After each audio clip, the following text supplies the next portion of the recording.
Hey there, welcome back to the channel. Today, we're diving into a movie that practically oozes charm, comedic timing, and a surprising amount of heartfelt wisdom about love. Crazy Stupid Love from 2011. Picture the hum of a stylish, dimly lit cocktail lounge. You're perched at the bar, your fingertips resting against a cool glass, jazz playing softly in the background. In strolls Jacob Palmer, played by Ryan Gosling, exuding confidence and an effortless ease. His cologne mingles with the scent of polished wood and faint lemon from the bar's garnish tray. If you've ever wondered what's really happening in a man's head when he's flirting, why he might casually lean closer or shoot you that almost too charming grin, this movie offers some playful clues. So today, let's decode exactly how men flirt using the slick swagger and underlying vulnerability found in Crazy Stupid Love as our trusty guide. 1. The power of eye contact. One of the first things you might notice when Jacob Palmer enters a room is where he directs his gaze. He'll scan the crowd, lock eyes with someone who piques his interest, and hold that connection just a moment longer than is comfortable. It's electric, like a subtle invitation that says, "Hey, I see you." Think about the scene where Jacob first spots Hannah, played by Emma Stone. The atmosphere hums with low conversation, ice clinking in glasses, and the warm glow of pendant lamps overhead. He zeroes in on her, letting his focus linger with a self-assured smile. That's a clue when a man is flirting. He'll often try to establish a silent dialogue through lingering eye contact. It's a nonverbal, "Hello, you've caught my attention." 2. The casual yet confident approach. In Crazy Stupid Love, Jacob's approach isn't frantic or desperate. He drifts in with an unhurried gait, postured, relaxed, shoulders back. Even his voice stays calm and smooth, dripping with just the right amount of teasing. Picture it, the soft overhead lighting catching the reflection of ice cubes in his glass as he saunters over. He's not hovering anxiously or fumbling with his drink. He's simply entering your space like he belongs there. Men often use a calm, collected approach to convey confidence. It's a bit like saying, "I'm comfortable in my own skin and I want to get to know you." The vibe? No rush, no panic. In real life, that might mean he comes up with a lighthearted opener, maybe a witty comment about the playlist in the background, or a playful quip about your order at the bar. 3. Playful teasing and banter. Jacob's entire shtick revolves around playful one-liners and flirty jabs that keeps the conversation breezy. Take the scene in which he meets Cal, Steve Carell, and decides to coach him on reclaiming his manhood. They spar verbally in a quiet corner at the bar, Jacob's tone dancing between comedic confidence and genuine interest. Teasing, when done respectfully, is a telltale flirting sign. It's the gentle push-pull of, "I'm going to poke fun at you, but in a way that makes you laugh and notice I'm paying attention." The key is that it doesn't feel mean or insulting, just a little nudge that says, "I'm not afraid to challenge you, but I also want you to feel good." 4. Physical cues and body language. Let's shift our focus on the physical, because in Crazy Stupid Love, body language basically deserves its own spotlight. Jacob's confidence radiates from the way he carries himself. He's always turned towards the person he's talking to, leaning in just enough to bridge the gap without invading personal space.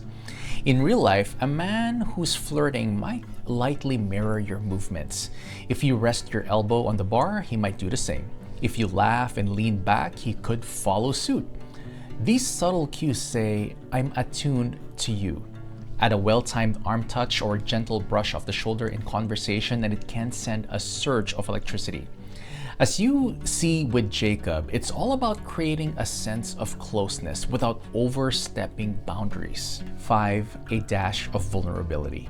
Jacob isn't just about smooth lines and swagger. Deep down, he's got insecurities as well, like his fear of genuine connection before Hannah comes along. When you look at the moment he decides to let his guard down with her, it's suddenly more than just flirting. You see him reveal glimpses of who he really is, someone who's tired of the game, who actually craves real intimacy. Men often flirt by showing you they can be vulnerable if you provide a safe space for it. He might casually share something personal, like a career frustration, a funny childhood story, or a subtle admission of feeling a bit lost. This vulnerability is a sign of trust. In Crazy Stupid Love, the turning point in Jacob and Hannah's relationship comes when they skip the smooth moves for honest, late-night conversation. 6. Light-hearted compliments that notice the little things. Jacob is quick to compliment, but in a way that's specific. He doesn't just say, "You're hot." He hones in on something more personal, like a piece of clothing or a distinctive quirk in Hannah's personality, something that indicates he's actually paying attention. When men flirt, genuine compliments are golden. It could be the color you choose to wear, the way you toss your hair when you laugh, or the witty comeback you gave earlier. Those targeted compliments feel meaningful because they show he sees you in a unique light. In the movie, Jacob does this effortlessly using compliments to build Hannah up, while also letting her know he's captivated by her individuality. 7. The invitation to fun experiences. Remember the scene where Jacob invites Cal out for a style makeover? Underneath the comedic banter, Jacob is essentially flirting with life, inviting people to step out of their comfort zones and try something new. Similarly, when he's wooing Hannah, he extends invitations that are a little out of the ordinary, making each encounter memorable. In your world, if a guy is asking you along for an impromptu mini adventure, grabbing late-night pancakes, exploring a new jazz club, or even just taking a spontaneous stroll to enjoy the city lights, that can be a big flirting signal. It's less about the venue and more about weaving a small sense of excitement and novelty into spending time together. He's creating shared memories, building a sense of us from the get-go. 8. Attentive listening. One of the subtle strengths of Jacob's approach is how he pauses to actually listen. Sure, he's got those witty lines on standby, but when Hannah speaks, he locks on, giving her room to talk. There's a scene where he prompts her to explain why she's studying law, and in that moment, you can sense he's not just waiting for his turn, he's genuinely interested. Flirting isn't all about impressing someone with your best lines, it's also about actively engaging with them. Does he remember little details you mentioned in passing? Does he ask follow-up questions that show he's invested? That's a flirting green flag.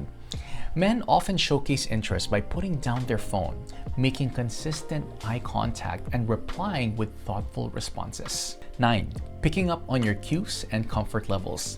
In Crazy Stupid Love, there's a scene where Jacob tries his usual suave moves on Hannah, except she isn't buying it, at least not immediately. What does he do? He adapts. He matches her energy, becomes more authentic, and dials down the over-the-top charm to truly meet her where she is. In real-life flirting, men who are attuned to your signals, like if you're leaning back or fidgeting uncomfortably, will adjust accordingly. They might soften their tone, back up a bit, or ask if they're coming on too strong. The best flirting is a dance, not a one-man show, and that requires reading your partner and responding to their comfort level. 10. A gentle exit or a follow-up. Finally, let's talk about how a man might wrap things up when he's flirting. Jacob never overstays his welcome in the bar scenes. He leaves an element of intrigue, a sense that the conversation was special but he's not desperate to prolong it. He might say something like, "I'd love to continue this, but I've got to meet a friend," or slip you in a casual invitation to reach out whenever you like. So why does this work? Ending on a high note shows confidence and respect for your time. In real life scenario, if a guy smoothly ends the chat, maybe with a lighthearted, "I'd love to keep talking but I need to get going," followed by a genuine smile and a suggestion to connect later, it often indicates he's comfortable with letting things progress naturally. He's not pushing and he's not clinging, which can be its own brand of alluring. Anyway, hopefully these insights help you out. I'll see you on the next one.